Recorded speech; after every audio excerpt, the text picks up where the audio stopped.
Hello friends, welcome to our channel. இன்றைக்கி வீடியோவில் என்ன பார்க்க போகிறோம் அப்படின்னு பார்த்தீங்கன்னா, இந்த வாரத்திற்கான காய்கறிகள் வந்து நான் பட்ஜெட்குள்ளே வாங்கியிருக்கிறேன்னா எங்கே வாங்கினேன், எப்படி வந்து அதில் பணத்தை நான் மிச்சப்படுத்துகிறேன் அப்படிங்கிற டிப்ஸ் தான் உங்களோட ஷேர் பண்ணிக்கலான்னு இருக்கேன். நாங்கள் பார்த்தீங்க அப்படின்னா எப்போவுமே வந்து வாரச்சந்தையில் தான் இந்த மாதிரி காய்கறிகள் போய் வாங்குவோம். அங்கே வந்து ரொம்ப சீப்பாக கிடைக்கும். அதுவும் இல்லாமல் 10 ரூபாய்க்கு நம்மளுக்கு வந்து நல்ல குவாலிட்டியான பொருட்கள் கிடைக்கிறதுனால நாங்கள் என்ன பண்ணுவோம் அப்படின்னா அந்த மாதிரி வார சந்தைகளில் தான் போய் வாங்குவோம். அந்த மாதிரி நாங்கள் இந்த வாரம் வாங்கியிருக்கிற காய்கறிகளோட விலை எவ்வளோ மிச்சப்படுத்தணும் அப்படிங்கிறத நம்ம இன்றைக்கி வீடியோவில் போய் பார்க்கலாம். வாங்க வீடியோக்குள்ளே போவோம்.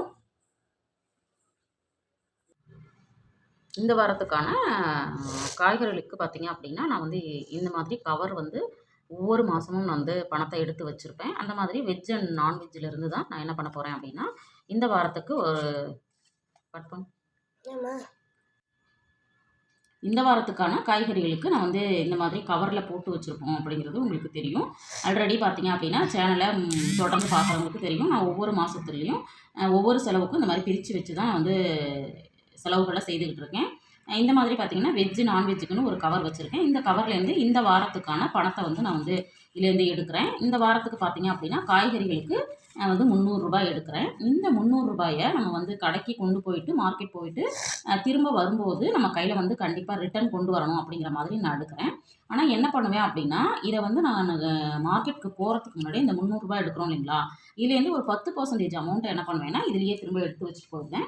இப்போ இது பார்த்தீங்க அப்படின்னா நான் 300 ரூபாய் எடுத்திருக்கேன் இல்லைங்களா, இந்த 300 ரூபாயில் நம்ம வந்து ஒரு 30 ரூபாயை எடுத்து என்ன பண்ண போகிறேன் அப்படின்னா நான் வந்து கடைக்கு போகிறதுக்கு முன்னாடி, அதாவது மார்க்கெட் போகிறதுக்கு முன்னாடி இந்த 30 ரூபாயை எடுத்து என்ன பண்ணுறேன்னா இதுலேயே வந்து வச்சுட்டு போயிடுறேன். அப்போ வந்து நம்ம வந்து எவ்வளோக்கு செலவு பண்ணணும் அப்படின்னு பார்த்தீங்கன்னா 270 ரூபாய்க்கு செலவு பண்ணணும். அதுலேயுமே எவ்வளோ செலவானுச்சு இல்லை மீதம் இருந்துச்சா அப்படிங்கிறத இந்த அடுத்து நான் உங்களோட ஷேர் பண்ணுறேன். இப்போ நம்ம வந்து மார்க்கெட் போய் காய் வாங்கிட்டு வந்துடலாம். இப்போ மார்க்கெட் போய் காய்கறிகள்லாம் வாங்கிட்டு வந்தாச்சு. என்னென்ன வாங்கியிருக்கேன், எவ்வளோக்கு வாங்கியிருக்கேன் அப்படிங்கிறத நம்ம பார்க்கலாம். இப்போ 1 பை 1 பார்க்கலாம்.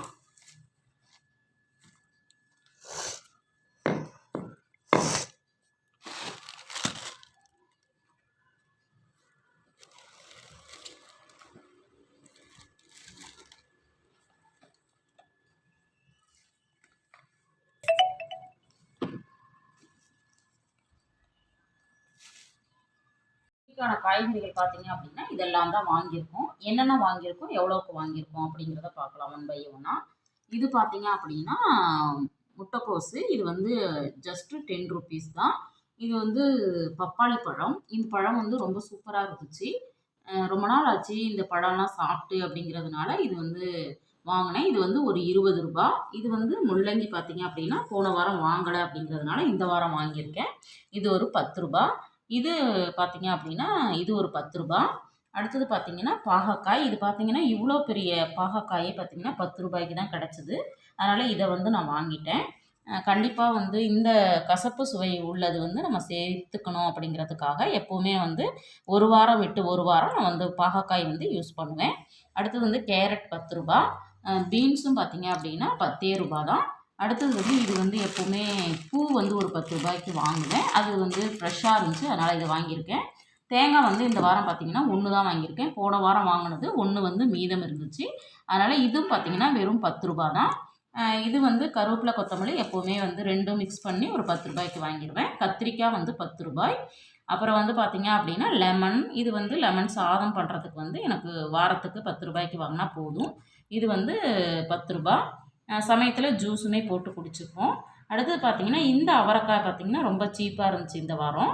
அதனால் பார்த்திங்கன்னா இது வந்து 10 ரூபாய்க்கு வாங்கியிருக்கேன். அடுத்தது பார்த்திங்கன்னா பீட்ரூட்டு. இது 2மே பார்த்திங்கன்னா 10 ரூபாய்க்கு கிடச்சிது. வெங்காயம் மட்டும்தான் கொஞ்சம் விலை ஜாஸ்தியாக இருந்துச்சு. இந்த வெங்காயம் பார்த்திங்க அப்படின்னா ரொம்ப ஃப்ரெஷ்ஷாக நல்லா வந்து இருக்குது. இந்த வெங்காயம் 50 ரூபா, அதாவது கிலோ வந்து 50 ரூபா. ஏன் வந்து நான் வந்து வெங்காயம் வந்து சின்ன வெங்காயம் வாங்கலை அப்படின்னா லாஸ்ட் வீக் வாங்கினது கொஞ்சம் மீதம் இருந்துச்சு. இது வந்து 1 கிலோ வாங்கியிருக்கேன். அதோடு இது மேனேஜ் பண்ணிக்கலாம் அப்படிங்கிறதுக்காக இந்த 1 கிலோ வாங்கியிருக்கிறேன். அதே மாதிரி உருளைக்கிழங்கு பார்த்தீங்க அப்படின்னா நம்ம வந்து இது வாங்கியிருக்கிறது வெறும் 1/2 கேஜி தான். அரை கிலோ பார்த்தீங்கன்னா 25 ரூபா. இந்த உருளைக்கிழங்கு வாங்கும்போது மட்டும் பார்த்தீங்க அப்படின்னா ஊட்டி கிழங்கு அப்படின்னு சொல்லிட்டு வாங்கலாம்.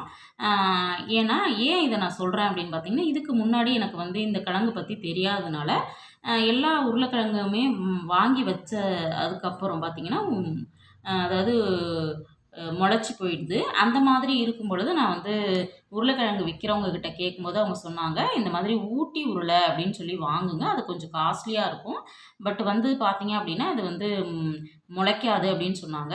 ஆனால் இதில் உண்மையிலுமே பார்த்தீங்க அப்படின்னா லாஸ்ட் வீக் வந்து இந்த ஊட்டி உருளை 60 ருபீஸ் சொன்னாங்க. பரவாயில்லன்னு சொல்லிட்டு வாங்கிட்டு வந்திருந்தேன் 1 கேஜி. அது பார்த்தீங்கன்னா 2 வீக்ஸ் ஆனாலுமே முளைக்காமல் இருந்துச்சு.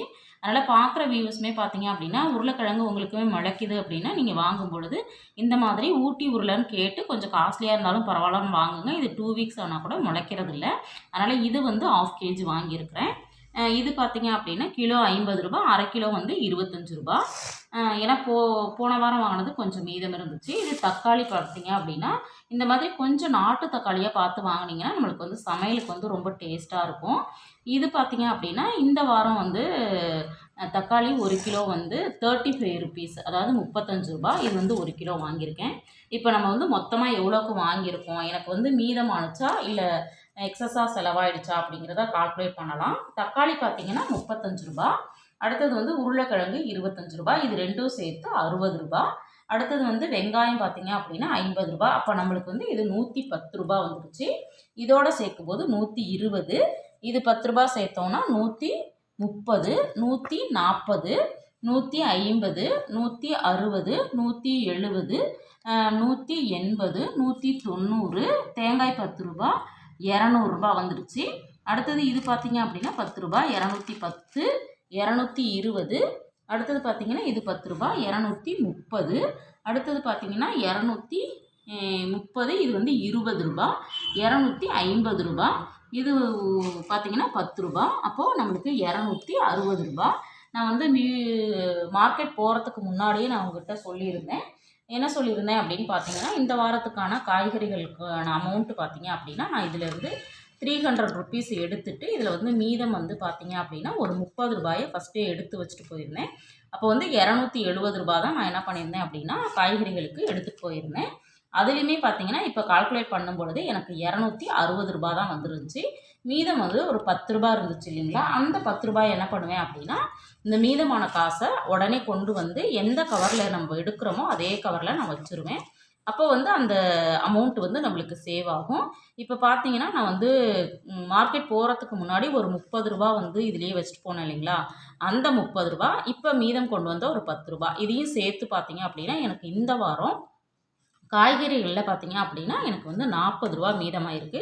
இந்த மாதிரி ஒவ்வொரு வாரத்திற்கான செலவுகளுக்கும் எப்படி வந்து நான் வந்து மிச்சப்படுத்துகிறேன் அப்படிங்கிறதுமே வந்து நீங்கள் தெரிஞ்சுக்கணும் அப்படின்னு நினச்சிங்கன்னா கண்டிப்பாக கமெண்ட்டில் சொல்லுங்கள். அடுத்தடுத்த வீடியோவில் நான் வந்து உங்களோட ஷேர் பண்ணுறேன். இப்படித்தான் நான் வந்து ஒவ்வொரு வாரத்துக்கும் ஆகக்கூடிய செலவில் ஒவ்வொரு 10 ரூபாய், 20 ரூபா, 30 ரூபா இந்த மாதிரி கொஞ்சம் கொஞ்சம் அமௌண்ட்டை சேவ் பண்ணி நிறைய பணத்தை நான் வந்து சேவ் பண்ணிகிட்ருக்கிறேன். வாரத்திற்கான செலவுகளில் எப்போவுமே நான் வந்து நிறைய பணத்தை வந்து என்னால் இந்த மாதிரி செய்யும் பொழுது மிச்சப்படுத்த முடியுது. இதை பார்க்குற வியூவர்ஸ் நீங்களுமே பார்த்தீங்க அப்படின்னா இந்த மாதிரி சின்ன சின்ன டிப்ஸை வந்து ஃபாலோ பண்ணி பாருங்கள். கண்டிப்பாக உங்களாலையும் மிச்சப்படுத்த முடியும். இந்த காய்கறிகள் வாங்கும் பொழுது நீங்கள் செய்ய வேண்டிய ஒரே ஒரு விஷயம் என்ன அப்படின்னு பார்த்தீங்கன்னா, மார்க்கெட் போயிட்டு அங்கே எந்த காயெல்லாம் உங்களுக்கு சீப்பாக கிடைக்குதோ அந்த காய்கறிகளை வாங்குங்க. அப்படி வாங்கும் பொழுது தான் நம்மளுக்கு வந்து லாபமாக இருக்கும். ஏன்னா ஒரு சில சமயங்களில் ஒரு சில காய்கறிகள் வந்து விலை ஜாஸ்தியாக இருக்கும். இப்போ காலிஃப்ளவர்லாம் பார்த்தீங்கன்னா 10 ரூபாய்க்கு அடிக்கடி கிடச்சிட்டு இருந்துச்சு. இப்போ பார்த்தீங்கன்னா 40 ருபீஸு, 30 ருபீஸு, அதை விட கம்மியாக இல்லை அப்படின்னு சொன்னாங்க. அதனால் நான் வாங்கலை. அந்த மாதிரி என்னென்ன காய்கறிகள் வந்து எப்போ வந்து நம்மளுக்கு வந்து சீப்பாக கிடைக்குதோ அப்போ வாங்கிட்டோம் அப்படின்னா கண்டிப்பாக நம்ம பட்ஜெட்குள்ளே காய்கறிகளை வாங்கிட முடியும். இந்த டிப்ஸை வந்து கண்டிப்பாக நீங்கள் ஃபாலோ பண்ணீங்க அப்படின்னா உங்களுக்கும் வந்து பட்ஜெட்குள்ளே வாங்கவும் முடியும், நிறைய பணத்தை சேமிக்கவும் முடியும் அப்படின்னு எனக்கு நம்பிக்கை இருக்குது. அதனால் இந்த வீடியோ உங்களுக்கு பிடிச்சிருக்கும்னு நினைக்கிறேன். வீடியோ பிடிச்சிருந்துச்சுன்னா கண்டிப்பாக லைக் பண்ண மறக்காதீங்க. வீடியோ பிடிச்சிருந்தா லைக் பண்ணுங்கள், ஷேர் பண்ணுங்கள், கமெண்ட் பண்ணுங்கள். மறக்காமல் நம்ம சேனலை சப்ஸ்கிரைப் பண்ணுங்கள். தேங்க்ஸ் ஃபார் வாட்சிங்.